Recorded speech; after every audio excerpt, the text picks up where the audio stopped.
Le défi stoïcien, 7 jours pour devenir invincible. Imagine que dans une semaine exactement, tu ne te reconnaîtras plus. Non pas parce que tu auras changé de coiffure ou acheté de nouveaux vêtements, mais parce que quelque chose de fondamental aura changé en toi, ta façon de réagir face à la vie. Bienvenue sur ma chaîne Level Up Inside, et aujourd'hui, je vais te révéler un système de transformation mentale qui a été testé pendant plus de 2000 ans. Un système qui a permis à des hommes ordinaires de devenir extraordinaires, à des esclaves de devenir des sages, à des empereurs de rester dignes même face à l'effondrement de leur empire. Ce système, c'est le stoïcisme pratique. Et si tu te demandes encore une vidéo sur le stoïcisme, laisse-moi te dire ceci. Ce que tu vas découvrir n'a rien à voir avec ces citations inspirantes qu'on voit partout sur les réseaux sociaux. Je vais te donner cet exercice concret, un par jour, que tu vas appliquer cette semaine. Chacun va cibler une faiblesse spécifique qui t'empêche d'avancer. Et je te garantis que si tu les appliques vraiment, dans 7 jours, les gens autour de toi vont te demander ce qui t'est arrivé. Si tu trouves de la valeur dans cette vidéo, abonne-toi et active la cloche pour ne rien manquer. Et maintenant, entrons dans le vif du sujet. Jour 1. La pause mentale. Tu réagis comme si tu étais en pilote automatique. Quelqu'un te coupe sur la route, tu exploses. Ton patron te fait une remarque, tu le prends personnellement. Un ami annule vos plans, tu te sens rejeté. Le problème, c'est que tu confonds événements et réactions. Tu crois qu'ils sont liés automatiquement, mais ce n'est pas vrai. Épictète, qui était esclave avant de devenir libre, a dit quelque chose de révolutionnaire. Ce ne sont pas les événements qui nous troublent, mais l'interprétation que nous en faisons. Pense à ça. La même situation peut rendre une personne furieuse et une autre totalement calme. Quelle est la différence? Pas l'événement, mais l'espace entre l'événement et la réaction. Ton exercice pour aujourd'hui. Chaque fois qu'une émotion forte surgit, colère, anxiété, frustration, applique la technique des 3-3-3. 1. 3 respirations profondes. Inspire sur 3 secondes. Retiens 3 secondes. Expire sur 3 secondes. 2. 3 faits objectifs. Décris la situation avec des faits uniquement, sans jugement. 3. 3 options de réponse. Identifie 3 façons différentes de réagir. Un exemple concret. Ton patron te critique devant l'équipe. Respire 3 fois pour sortir du mode réactif. Fait. Il a dit X, Y, Z, je ressens de la colère. Nous sommes dans une réunion. Option. Je peux demander des précisions calmement. Je peux accepter la critique et proposer une solution. Je peux demander à en discuter en privé. Cette pause de 30 secondes peut littéralement sauver ta carrière et tes relations. Et de là, tu vas te surprendre à réagir différemment à au moins une situation qui t'aurait normalement fait perdre ton calme. Jour 2. Le cercle de contrôle. Tu gaspilles ton énergie sur ce que tu ne contrôles pas. Tu t'inquiètes de la météo alors que tu as un événement extérieur prévu. Tu stresses à propos de l'avis de ton collègue sur toi. Tu perds ton temps à te plaindre du trafic. Marc Aurèle, qui dirigeait l'empire romain le plus puissant du monde, a écrit « Tu as le pouvoir sur ton esprit, pas sur les événements extérieurs ». Les stoïciens avaient une règle simple mais puissante. Divise tout en 2 catégories. Ce que tu contrôles, tes pensées, tes actions, tes réactions, tes efforts, tes choix, ce que tu ne contrôles pas, les autres, le passé, l'avenir, les événements extérieurs, l'opinion des autres. Ton exercice pour aujourd'hui. Prends une feuille, trace une ligne au milieu. Colonne de gauche, ce que je contrôle aujourd'hui. Écris 5 actions concrètes que tu peux faire. Appeler ce client, faire 30 minutes d'exercice, préparer cette présentation, etc. Colonne de droite, ce que je ne contrôle pas. Écris 5 choses qui t'inquiètent mais sur lesquelles tu n'as aucun pouvoir. La réaction de ton chef, si tu vas obtenir sa promotion. Ce que pense ton ex, etc. La règle d'or. Chaque fois que tu te surprends à t'inquiéter, demande-toi, est-ce que c'est dans ma colonne de contrôle? Sinon, lâche prise immédiatement et reviens à ce que tu peux faire. Tu vas récupérer une énergie mentale considérable que tu gaspillais jusqu'à maintenant en inquiétudes inutiles. Jour 3. L'ancrage présent. Tu vis partout sauf dans le moment présent. Tu rejoues des conversations embarrassantes du passé. Tu anticipes des catastrophes futures. Tu t'inquiètes pour des choses qui ne sont pas encore arrivées et qui n'arriveront probablement jamais. Sénèque a dit « Nous souffrons plus souvent dans notre imagination que dans la réalité ». Pense à ça. Combien de choses pour lesquelles tu t'es inquiété le mois dernier se sont réellement produites? Probablement 10% au maximum. Et même ces 10% étaient-ils aussi catastrophiques que tu l'imaginais? Ton exercice du jour. Chaque fois qu'une pensée anxieuse apparaît, applique le test de réalité. Question 1. Est-ce que ce problème existe maintenant, dans cette minute précise? Sinon, tu souffres pour quelque chose qui n'existe que dans ta tête. Si oui, passe à la question 2. Question 2. Quelle est la plus petite action que je peux faire maintenant pour améliorer cette situation? Puis fais cette action immédiatement. Ancrage sensoriel. Nomme 5 choses que tu vois, 4 choses que tu touches, 3 sons que tu entends, 2 odeurs, 1 goût. Cet exercice te ramène instantanément au présent. Exemple concret. Tu stresses pour ta présentation de demain. Test de réalité. Suis-je en train de présenter maintenant? Non. Action immédiate. Je peux réviser mes notes pendant 15 minutes maintenant. Puis reviens au moment présent avec l'ancrage sensoriel.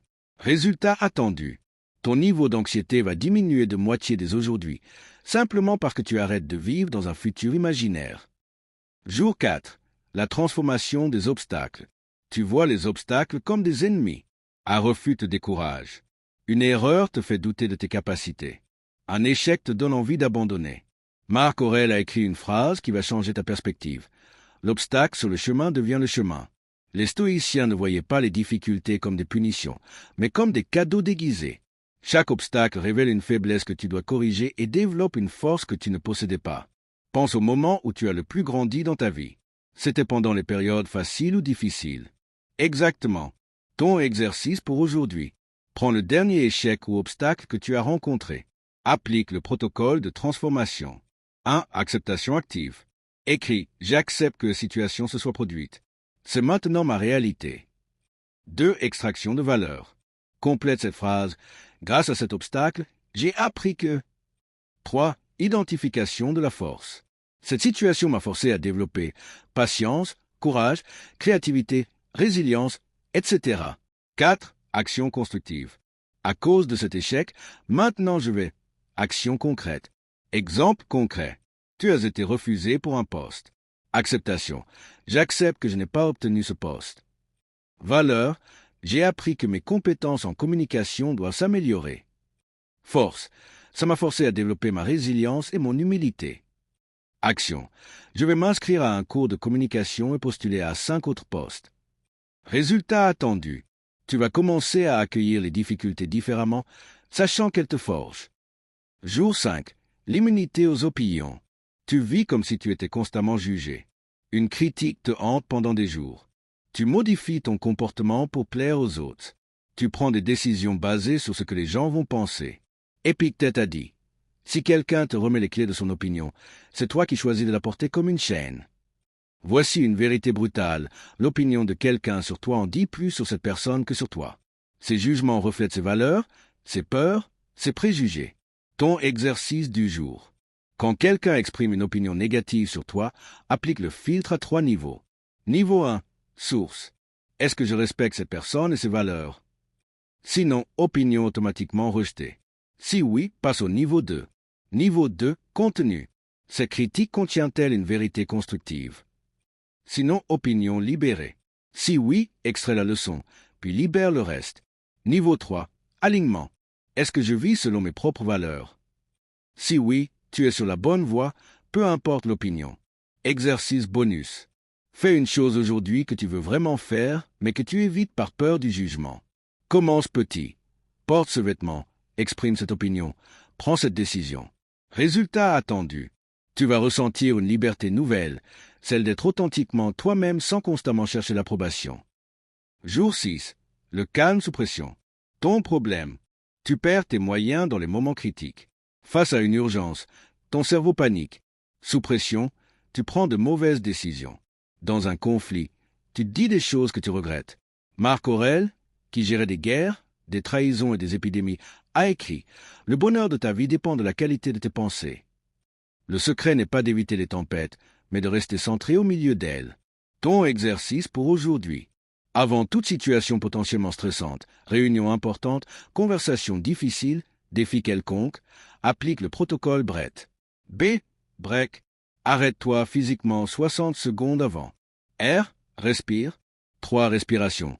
Inspire 4 secondes, retiens 4 secondes, expire 6 secondes. E. Évalue. Quels sont les faits objectifs sans dramatisation? A. Accepte. Je ne peux pas contrôler le résultat. Seulement mon effort. T.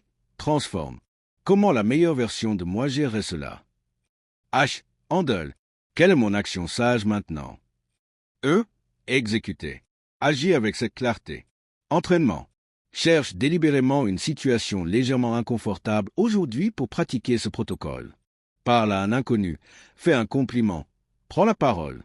Résultat attendu. Les gens vont commencer à te voir comme quelqu'un de fiable dans les moments difficiles, une qualité rare et précieuse. Jour 7. La décision sans hésitation. Ton problème. Tu es paralysé par l'indécision. Tu passes des heures à peser le pour et le contre. Tu demandes l'avis de tout le monde. Tu changes constamment d'avis. Même quand tu décides, tu continues à douter. Sénèque dit, ce n'est pas parce que les choses sont difficiles que nous n'osons pas, c'est parce que nous n'osons pas qu'elles sont difficiles. Les stoïciens avaient compris qu'une décision imparfaite prise maintenant vaut mieux qu'une décision parfaite prise jamais. Ton exercice pour aujourd'hui. Pour chaque décision, applique la matrice de décision stoïcienne. 1. Test des valeurs, 30 secondes. Quelle option s'aligne le mieux avec mes 3 valeurs principales? 2. Test du futur, 30 secondes. Dans 10 ans, quelle décision la meilleure version de moi aurait-elle prise? 3. Test du regret, 30 secondes. Quel choix minimise les regrets à long terme? 4. Engagement total. Une fois décidé, dis-toi, j'ai pris cette décision avec les meilleures informations disponibles. Je l'assume. Règle d'or. Petite décision, impact une semaine, maximum 2 minutes. Moyenne décision, impact un mois à 1 an, maximum 24 heures. Grande décision, impact 1 an, maximum 1 semaine. Exercice pratique. Identifie 3 petites décisions que tu procrastines depuis des semaines. Prends-les tout aujourd'hui en appliquant cette méthode. Résultat attendu. Tu vas développer une réputation de personne qui prend des décisions claires et s'y tient, une qualité de leader. Voilà. Tu as maintenant les 7 exercices qui vont transformer ta vie cette semaine. Mais soyons honnêtes, 95% des personnes qui ont regardé cette vidéo vont se dire intéressant et ne rien faire. Ils vont continuer à réagir émotionnellement, à s'inquiéter inutilement, à être paralysés par l'indécision. Les 5% restants, et j'espère que tu en fais partie, vont appliquer ces exercices dès aujourd'hui. Et dans 7 jours, ils seront différents. Pas juste un peu différents. Radicalement transformés. Voici ta mission maintenant. 1. Engage-toi publiquement. Va dans les commentaires et écris « Je relève le défi des 7 jours. Rendez-vous dans 1 semaine. » 2. Crée ton accountability. Chaque soir, pendant 7 jours, reviens dans les commentaires et partage. Quel exercice tu as appliqué? Quelle situation concrète tu as vécue? Quel changement tu as observé? 3. Partage ce défi. Tu connais quelqu'un qui a besoin de ça? Partage-lui cette vidéo. Quand tu aides quelqu'un d'autre à grandir, tu grandis toi-même. Une dernière chose. Je sais que tu es arrivé sur cette vidéo parce que tu sens que tu peux être plus, que tu mérites plus et que tu es capable de plus. Et tu as raison. Cette intuition que tu as, ce sentiment qu'il y a une meilleure version de toi qui attend de naître, elle est vraie. Elle existe déjà et n'attend que toi pour se révéler. Ne le fais pas pour moi ni pour les autres, mais fais-le pour toi. À toi de jouer stoïcien. N'oublie pas d'aimer, de t'abonner, d'activer la cloche de notification et de partager. La meilleure version de toi t'attend. Il ne tient qu'à toi d'aller la chercher. À très vite et prends soin de